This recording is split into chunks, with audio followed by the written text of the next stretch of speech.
What's good, YouTube? Get your analysis playground t-shirts on my Facebook page. Message me. You can get any color shirt, any color logo that you want. All you're doing is customizing the logo on a shirt, whether you want it black or white, red and white, or even just a black and red like this t-shirt. But you can also change the color of the shirt. And let me know if you want one. Message me on Facebook and I can get one sent out to you. Bye. What's good, YouTube? Quinn Wade basketball analysis. Coming to y'all with a quick video today. We're going to talk about Ryan Anderson on this Friday. He just got traded to the Phoenix Suns. He still got 2 years left on his deal. They gave up on Brandon Knight, a guy that they tried, and they tried to mesh him with a different lineup. He got beat up, got toe up, got injured. He got embarrassed by Kyrie Irving, even though I still thought he was a solid player. He never really lived up to that potential of being a star, because he was a lottery pick, one of the top 10 picks, and a guy that a lot of guys seen to him becoming a star. He had a good year with the Bucks, and he was helping them make it to the playoffs, and they ended up trading him for Michael Carter-Williams, which basically didn't work out, but they was better with Knight, but they didn't want to pay Knight. Phoenix wanted to pay Knight. They paid Knight. Then he got toe up, beat up, and injured, and got crossed up by Kyrie. People laugh at him. People talk about him. I don't really do it, but it was kind of funny seeing that on TV that they was going at it and he got embarrassed. But I let it go. People still talk about it. I'm not going to really bring it up after this. But his career hasn't gone as what people thought it would go. Injuries is a part of the game. It's unfortunate. He tried to come back, got injured again.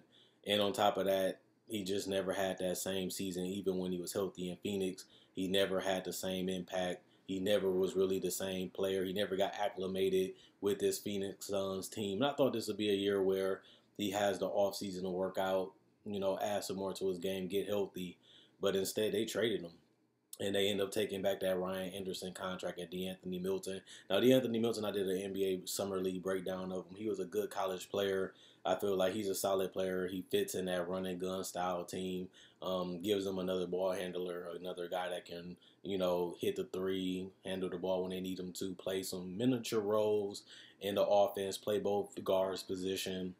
Not only that, he's on a rookie scale contract, and he probably can give you more than what Brandon Knight can give you at this point, because we don't even know what Brandon Knight can give us because we haven't really seen him healthy. So this is something that at least you see how he played in college and you see how he played in Summer League. He looks like a legitimate NBA player, and that's what they're getting in this trade. And they're getting Ryan Anderson. Ryan Anderson is a guy that's older. He's going to give you three-point shooting. The guy can shoot that ball from anywhere. And you can give him no space, no room, because he will pull it from anywhere. But I don't think his was more injury. His was more he got phased out. They went to a team where James Harden was the focal point. They wanted snipers all around them.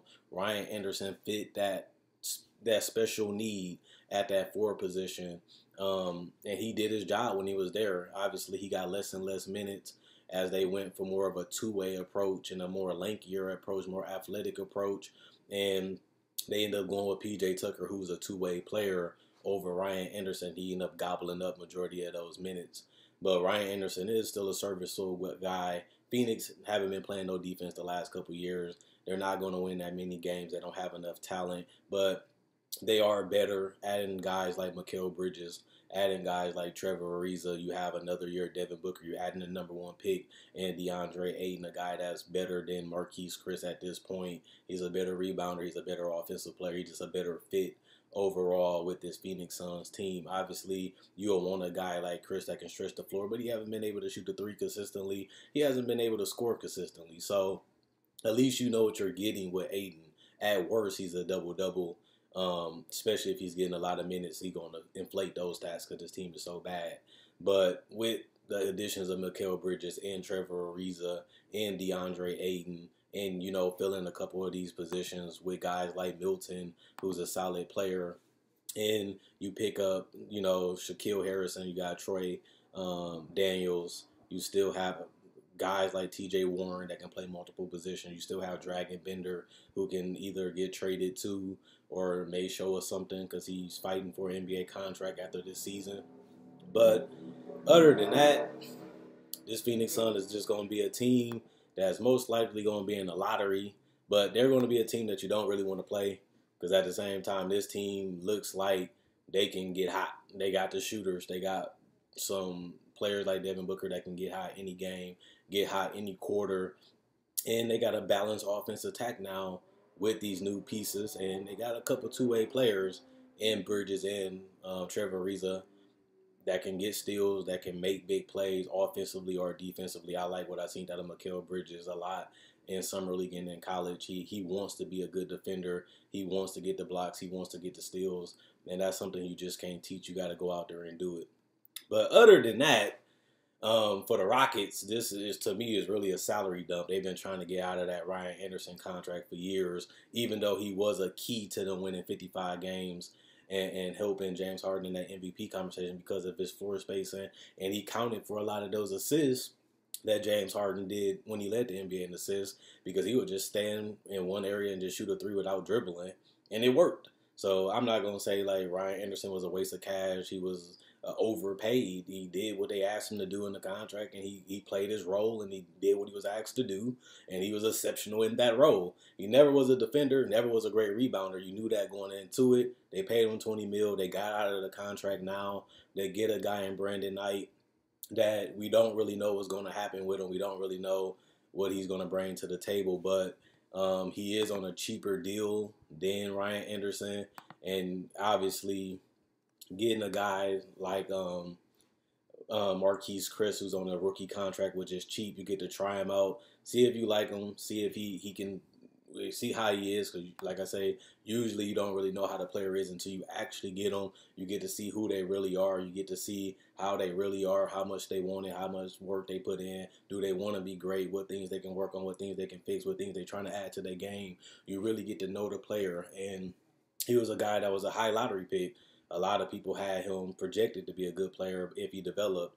It hasn't really worked out in Phoenix, but a lot of picks haven't worked out in Phoenix the last couple of years, just like Alex Len and them. So it could just be them. Maybe the Rockets see something in them like Phoenix did, and like a lot of people that had him going in the top 10. Maybe they see it too. Maybe they can get it out of him. Maybe he can become something that he hasn't been able to do. Worst case scenario, if he's not. He's a guy that's going to be aspiring $4 million, and you can either fight for him in restricted free agency, get him on a cheap deal like they did with KJ McDaniels, and trade him like they did with Anthony Melton. Get a guy that's an asset. He's young. He has talent. You might get a second-round pick for him, which gets rid of the cap space. Worst case scenario, pick him up, try him out if you like him. Give him to a cheap deal because nobody going to offer him anything because he hasn't really proved anything. Worst case scenario, let him walk, get the cap space, and use it on somebody else. So that's basically what's going to happen with Marquese Chriss. He's basically, like I'm saying about Dragon Bender, they in those make or break years where it's either you're an NBA player, you're a rotation player, or you're out of the league. His reputation is not high. He hasn't really shown that much, even in his playing time when he got more minutes now. So this is one of those years where he's going to have a different attitude going into this season, and maybe that can add some diversity and some variety to this Houston Rockets team, or maybe he's just going to be another player that just didn't pan out in that top 10, which is unfortunate, but this is his career, and he had an opportunity on a team that needed help. He had an opportunity on a team that was bad, and he could have put up good numbers. He just couldn't hit nothing, couldn't be a great defender, never tried defensively, never could score the basket consistently, couldn't shoot a three consistently. So he could never get to that, what we thought he would, what they thought he could be.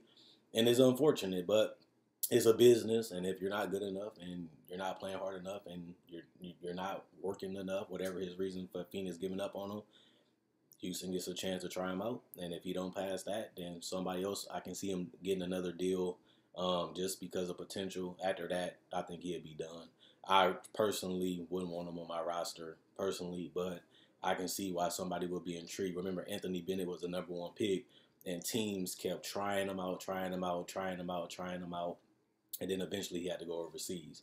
I can see the same thing happen to Marquese Chriss if he don't get it done in Houston. I can see other teams trying him out because he does have size. He is young. He is mobile, and you never know what can happen, especially if you get the right mentor and the right coaching. Maybe he can pan out, but like I said with Anthony Bennett, a lot of people had that hope, a lot of people had that dream, and it never came to fruition, and he's gone. So it happens. At the end of the day, I think this deal doesn't really do much for either team. I'm not a big Brandon Knight guy, but he can play. And you do have Chris Paul, who's going to take the bulk of those minutes. So he's not going to get on the court that much. And if he does come back and have a solid season, they still have a good bench, whether he does or not. So this trade, not nothing special, not nothing spectacular. Ryan Anderson is a contract they wanted to get out. They try out young prospects in Brandon Knight, Marquese Chriss. And if they don't work, that salary cap, they can trade them or just let them go 2 years from now and just move on to get a cap space in the spot to somebody else. And DeAnthony Melton, I feel like he can play. He's a dynamic guy. I liked him in Summer League. He obviously was a decent college player. And the Phoenix gets somebody that has potential, that can play both positions, that can shoot the three, handle the ball, and he can run the offense when you need him to in spurts, because you have Devin Booker and other players for that. But, it is deep guard positions even on this Phoenix Suns team, that majority of their young players going to get the bulk of those minutes. You're coming in there with, like I said, Devin Booker. You have Josh Jackson. You have Mikal Bridges that's going to play multiple positions. You obviously have Trevor Ariza at that three position. So Melton would just be probably a 10, 15 minute, 20 minute guy. And he's a guy, if somebody get injured, he can step in and be solid. So let me know what you guys think about this trade. Do you think that, yay, we got rid of Ryan Anderson, yay, we got rid of Brandon Knight, or do you think that this is just two washed up players that, they just didn't fit and their team wanted to move on in a different direction? And like I said, Houston save a little salary. They can save even more if they let go of Marquese Chriss. And you can use that spot in that position on somebody else. Like I said in the video before, I don't think this is going to be the last thing Daryl Morey's going to do.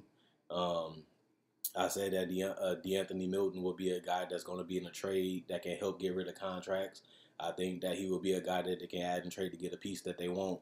I said that in my breakdown about DeAnthony Melton, and it helped them get rid of Ryan Anderson's contract. So it was true. So at the end of the day, I don't really care for this trade for either one. I don't think it's going to have that big impact on the league. I don't think it's going to be a colossal trade that changes Houston going from top 3 in the West to now they top 2. I think they about exactly where they've been at, Phoenix included. I don't think either team got significantly better or significantly worse. And at the same time, yay, got rid of Brandon Knight. Yay, got rid of Ryan Anderson. Other than that, this trade really don't mean much to me personally. Let me know what you guys think in the comment section below. Let me know if you guys believe in Brandon Knight can turn it around. Do you think Melton was a good pickup? Do you think Marquese Chriss got something left in the tank and he can prove it? He's just in the wrong system. He is playing with Chris Paul. He is playing with James Harden. Maybe they can help inspire him. They can make his job easier because they draw so much attention, and they can pass the ball so he can get a lot of layups, dunks, and lobs, and he can probably get that three-point stroke with this coaching staff and be a good fit for them, and a guy that can play the 4 and the 5 and give them more versatility than what they get out of Clint Capella because he's not really a shooter. And maybe that takes them to a different level, probably in the future, maybe this season. Ryan Anderson could have did that, but he don't play defense, and neither do Marquese Chriss. Maybe they can teach him to do that role too. We don't really know. But other than that, I like Melton over Marquese Chriss at this point.